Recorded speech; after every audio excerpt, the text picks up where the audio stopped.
Porque le tengo la línea, don Sebastián Nora, usted que se desilusionó. Ana Cristina, le decíamos a Sebastián que con los años una de las desilusiones más grandes vienen sobre todo de aquellas personas a las que admirábamos y a las que seguíamos en ciertas ideas y nos demostraban con el tiempo que no eran lo que nosotros creíamos. Sí, los años traen las canas, las arrugas, pero también las decepciones, y a veces personas de quienes uno esperaba mucho no terminan como conservando a lo largo del tiempo. Es que mantener una línea de pensamiento, no línea de pensamiento, mantener la coherencia a lo largo del tiempo es lo que más cuesta y lo que más le cuesta a algunos personajes, y también es lo que más se cobra en las urnas, hay que decirlo. Pues nos acompaña el nuevo ministro del Interior, Juan Fernando Cristo. Ministro Cristo, mil gracias por estar con nosotros. Y aquí le tengo un desilusionado suyo, un seguidor suyo que estaba acompañándolo en todo esto de la descentralización, que mejor dicho confiaba en esto de En Marcha y que no lo podía creer cuando anunciaron su nombramiento como ministro del Interior del gobierno del presidente Gustavo Petro. ¿Cuál es el desilusionado, Camila? Un abrazo muy especial. Don Sebastián Nora, que lo dejo, Sebastián, para que usted le diga al ministro lo que estaba diciendo ese día de su desilusión. Voy a persuadir a Sebastián, porque precisamente parte del tema de aceptar esa responsabilidad, además de impulsar el acuerdo de paz y su implementación, es impulsar precisamente la autonomía territorial y el federalismo. Hay que tomar decisiones en la política. Yo creo que es el momento, Camila, de no adoptar posiciones cómodas, de posiciones tibias, indiferentes. Aquí hay que jugársela por el país. Y yo lo medité mucho, Camila, durante varios días, y tuve horas de conversación con el presidente. Yo genuinamente creo que hay una oportunidad inmensa para Colombia estos 2 años de buscar un acuerdo nacional, de avanzar en la implementación del acuerdo de paz con las FARC, de recuperar el tiempo perdido y de profundizar en esa autonomía territorial. Y hay que tomar decisiones. Aquí estamos metidos en este chicharrón. No me interesaba, no lo estaba buscando. Ya fui ministro del Interior 3 años, suficiente. Se sacrifica comodidad, se sacrifica seguridad.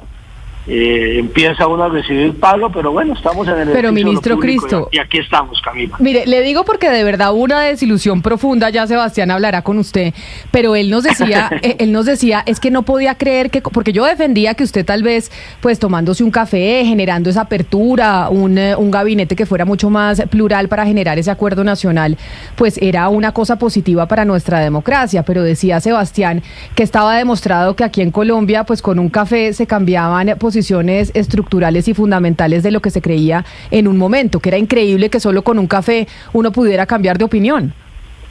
No, para nada, absolutamente para nada. Ni cambié de opinión, ni fue con un café. Yo creo que este país necesita mucho más diálogo. Este país necesita bajarse del ring. Necesita una dosis de valeriana alta. Aquí estamos demostrando que somos incapaces de sentarnos a hablar entre diferentes. Estamos demostrando una incapacidad para generar consenso sobre nada. Y yo estoy muy entusiasmado, Camila, con la idea de comenzar una tarea de la búsqueda de un acuerdo nacional.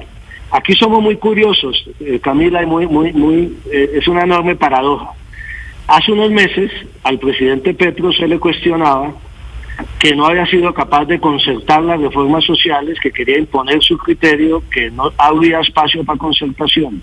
Y ahora que abre esos espacios de concertación, de moderación, entonces también se critica, sobre todo, no estoy hablando de ustedes los periodistas, sino de los voceros de la oposición.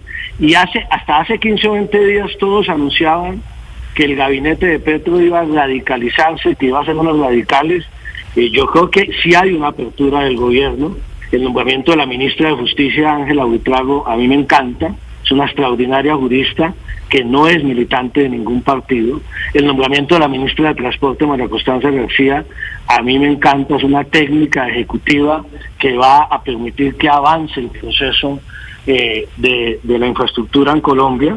De esos dos que recuerdo hasta el momento. Entonces yo creo que sí hay un mensaje para el gabinete en la segunda parte del gobierno de que vamos a trabajar por un gobierno de concertación con resultados, que es lo que está esperando Colombia. Ministro, quizá lo más delicado de esta noticia, este nombramiento y lo que le da sentido a su cargo, según lo ha dicho el presidente, es el tema de la constituyente, un tema pues todavía del que falta mucha claridad, muchas señales. No voy a entrar en los tweets o cosas que usted dijo hace 15 o 20 días, creo que usted ya ha dado explicaciones al respecto. A mí lo que me interesa es que nos pueda dar usted precisión de ¿qué debería tener una nueva constitución que no tiene esta? Porque claro, si uno dice vamos a hacer una nueva constitución es porque queremos poner cosas que la de hoy no tiene, que la de hoy es incompleta. Entonces, sí, de manera concreta, sería muy bueno que nos empiecen a decir, oiga, una nueva constitución soñada para el 2026, para el 27, no sé, para el 28, ponga el año que quiera, ¿qué tiene que tener que la del 91 no tiene? Pues mire, primero no estamos hablando, y qué bueno para hacer las precisiones, y yo creo que esto necesita mucha pedagogía, mucho diálogo, que la gente sepa cuál es el procedimiento, pero lo primero que hay que decir es que lo que es indispensable hoy en Colombia es el acuerdo nacional, y son indispensables las reformas, y es indispensable que después de eso miremos cómo se refrenda. No es indispensable una constituyente, y mucho menos una nueva constitución. Nadie está hablando de una nueva constitución. Aquí estamos hablando de ajustes y de reformas a la Constitución del 91. Se han hecho 44 reformas a la Constitución del 91 en los últimos 33 años que se celebró estos días. Hay que hacer esos ajustes, no a la Carta de Derechos, que es perfecta, que es impecable. Bueno, usted me llevó a su terreno y me quedo en su terreno, ministro. Entonces, no una nueva Constitución, ese ajuste constitucional que no tiene la presente, ¿qué debería tener concretamente? Pues mire, a ver, yo le voy a dar mi idea, pero precisamente tiene que ser fruto del acuerdo nacional. El gobierno no va a imponer nada. Claro. El diálogo con todos los sectores es escuchar a todos los sectores en ese acuerdo qué se requeriría de reformas sociales e institucionales a nivel constitucional y qué no, y poder llegar a un acuerdo. Si usted me pregunta a mí, yo lo he dicho además para hablar de coherencia, no de ahora, de hace años, que hay temas fundamentales que deben introducir ajustes. Mire, yo soy el primer hincha, no solamente de la Selección Colombia ahora en la Copa América, sino de la Constitución del 91. Me parece una obra maravillosa, pero como toda obra humana, es imperfecta. La Carta de Derechos es impecable, no le tocaría una coma, pero a la estructura del Estado, yo le menciono 3 temas nomás que han estado bloqueados en Colombia los últimos 20 o 30 años, y que necesitamos avanzar en reformas. El sistema político colombiano no funciona. Hay que mirar solamente las encuestas de credibilidad de la ciudadanía, en los partidos, en el Congreso. Tenemos que hacer, lo intentamos hacer después del acuerdo de paz, no se pudo, se ha intentado antes. Ese es un tema sobre el cual tenemos que dialogar. Segunda, reforma y ajuste a la Constitución del 91. El tema de la reforma estructural a la justicia desde el punto de vista constitucional. Ese tema es fundamental, se ha hablado durante mucho tiempo, tampoco se ha podido hacer. Y tercero, el ordenamiento territorial en Colombia. Hoy en día tenemos, fíjese usted, que 33 años después de la vigencia de la Constitución del 91 no se cumplió la promesa de la descentralización. 33 años después hoy tenemos un país más centralizado, un país en que los departamentos y municipios no manejan sino el 18% de los ingresos corrientes de la nación y el 82% la nación. Para eso hay que reformar la Constitución y avanzar en un nuevo ordenamiento territorial que le dé un papel mucho más protagónico a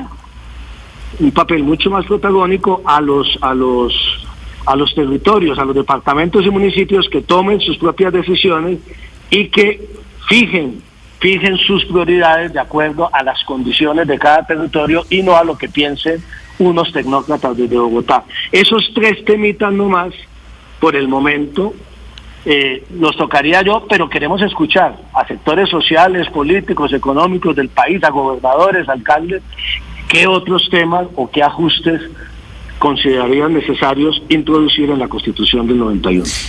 Pero, a ver, ministro, yo sigo un poquito confundido y me excusa que se lo plantee. Usted. Oiga, yo le voy a pedir esas excusas a ustedes porque ya no, me toca volarme, estoy por eso, pero para claridad de la audiencia, pero ministro, claro, le escucho, sí. Porque mire, es que creo que los oyentes deben estar igual de confundidos. Usted hace 48 horas pues dijo algo distinto. Ahora dice que unos ajustes a la Constitución, que unas reformas, pero usted dijo que Colombia necesita un consenso para llegar a un acuerdo y de esa manera tramitar estas reformas y estos ajustes a través de una Asamblea Nacional Constituyente. ¿Y, es decir, cuál es la diferencia? Veo que están muy confundidos, ¿no? Usted como ministro sí va a impulsar una Asamblea Nacional Constituyente, ¿o no? Asamblea, perdone que le diga, una Asamblea Nacional Constituyente no implica una nueva Constitución. Una Asamblea Nacional Constituyente tramitada por el procedimiento del artículo 374, 375 y 376 de la Constitución se puede hacer sobre un solo tema. Le cito un ejemplo. Hace 15 años, con Rafael Pardo como jefe del Partido Liberal y la bancada liberal, presentamos un proyecto de ley para convocar una Asamblea Nacional Constituyente solo para pasar del presidencialismo a un sistema parlamentario en Colombia. Y era sobre un tema. La Asamblea Nacional Constituyente no quiere decir, lo que yo dije hace 48 horas es exactamente lo mismo. Necesitamos un acuerdo nacional.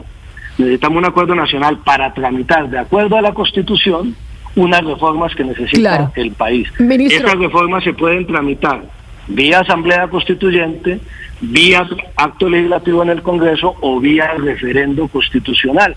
Si nos ponemos de acuerdo en las reformas, pues pongámonos de acuerdo también en cuál es el mecanismo mejor. Es que aquí no hay unas posiciones inflexibles de nadie. Claro. Queremos concertar, queremos escuchar, queremos dialogar. Ministro, como yo sé que se tiene que ir, pero este tema me parece importantísimo. Camila, pero es que mire, porque me parece importante, ya que usted ha defendido el tema de la descentralización y está hablando pues del acuerdo nacional y de cómo en la Constitución del 91 no se ha cumplido esa descentralización. ¿Usted qué va a hacer ahora en este gobierno del presidente Gustavo Petro, en donde se están sustituyendo a los alcaldes y el gobierno está asumiendo tareas locales? Y le doy un ejemplo clarísimo. El señor Gustavo Bolívar dijo que iba a hacer plazas de mercado. Ese es un tema que le corresponde, por ejemplo, a los municipios. Eso mismo pasa con las vías terciarias. El gobierno nacional constantemente está suplantando a las autoridades locales. Y por eso... Vamos a revisar ese tema, Camila, no lo conozco bien, lo apunto, no sé. Las vías terciarias en Colombia siempre se han hecho a través de invías, convenios con los municipios del país. Hay que mirar a ver cuál es el mecanismo, no tengo ni idea, tampoco el otro tema, no sé cómo están funcionando. Entenderá que todavía no me he posicionado, pero lo sé, por eso le dejo la tarea, porque si hay muchos alcaldes que se están quejando y autoridades regionales que dicen, aquí el gobierno del presidente Gustavo Petro está suplantando nuestra autoridad. Y por ejemplo, le pongo el ejemplo de las plazas de mercado, ya que usted dice que hay que cumplir la Constitución para acabar con ese centralismo tan marcado que tenemos en el país. Hay que acabarlo y ser un abanderado dentro del gobierno central. No podemos quitarle facultades y competencias y mucho menos recursos a gobernadores y alcaldes, con los cuales además nos vamos a reunir próximamente también para hablar de estos temas. El próximo jueves, ministro... una chiquitica, espéreme. Muchas gracias. No, espéreme, porque usted va a ir a Nueva York con el presidente Gustavo Petro, ¿o no? Se acerca la fecha de la presentación del informe de Colombia en el Consejo de Seguridad, y el presidente ha dicho que, y lo dijo con su ex canciller Álvaro Leiva, que iban a mencionar que el Estado colombiano no estaba cumpliendo el acuerdo de paz. Con su nombramiento, que tiene que ver mucho con el cumplimiento de ese acuerdo de paz, ¿van a insistir en ir a Naciones Unidas a decir que no estamos cumpliendo con el acuerdo? ¿Qué va a pasar con ese anuncio que hizo el mandatario? Yo tengo muchas tareas acá, no tengo tiempo para ir a Nueva York, pero esperemos que llegue la fecha del 11. Estamos precisamente conversando internamente en el gobierno cuál será el mensaje y el balance de la implementación del acuerdo que presentará el presidente. Ministro. Un abrazo, Camila, muchas gracias. Le tengo 1000 preguntas mal, pero entiendo que se tenga que ir. A ver, un día que nos dé el tiempo para preguntarle todos los detalles, una vez usted ya se posesione con cada uno de los temas de los cuales va a tener que hacerse cargo. Lo haremos con gusto y en extenso. Muchas gracias, un abrazo. Un saludo especial, 11 de la mañana.